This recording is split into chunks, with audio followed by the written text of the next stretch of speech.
ఏ కాలంలో తినే పండ్లు ఆ కాలంలోనే తినాలంటారు వెనకటోళ్ళైనా డాక్టర్లైనా. అవి తింటే పెయ్యికి మంచిది.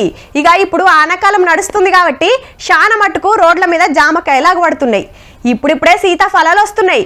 ఇంకో నెల రోజుల్లో రేగు పండ్లు సుతరడైతాయి. ఇవిడితో పాటు ఏడాది పొడుగుతా దొరికే పండ్లు సుత బొచ్చడున్నాయి మార్కెట్లా. ఇవన్నీ ఒగెత్తు, సీతాఫలాలు ఒగెత్తుల్లా ఘాటి ముచ్చట ఇది. చూస్తుంటేనే నీళ్ళూరుతున్నాయిలే, తింటే ఇంకా కమ్మగుంటాయి. ఇంకో నెల రోజులైతే అంతటా దొరుకుతుండొచ్చు గాని ఇప్పటికే ఆడాడా ఇట్లా రోడ్ల మీద పెట్టి అమ్ముతున్నారు. ఇక చింతపలక పండ్లకు బగ్గ పేరు పోయిందంటే పాలమూరు జిల్లానే. అండ్లా బాలనగర్ పండ్లను బగ్గ కాయిచేస్తారు.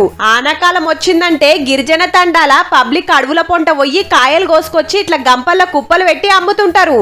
కాలం వెళ్లేదాకా ఇదే పని. రోజుకు 4-5 మాటలు తెచ్చి అమ్ముతారంటే చూడురిగా. ఒక్క పాలమూరు పబ్లిక్కే కాదు, బయటి రాష్ట్రాలకు సుత పోతాయంటే చూడురిగా ఎంత కమ్మగుంటాయో.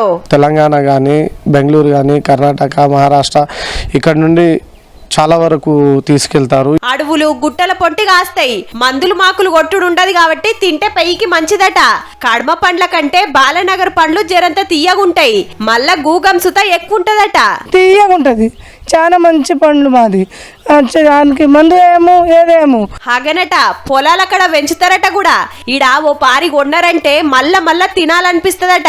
గందుకే ఫోన్ నెంబర్ తీసుకొని ఫోన్ చేసి మరీ ఆర్డర్ ఇస్తే కోసి రెడీగా పెడతారట. ఫోన్ గిట్టంగా చేస్తారు.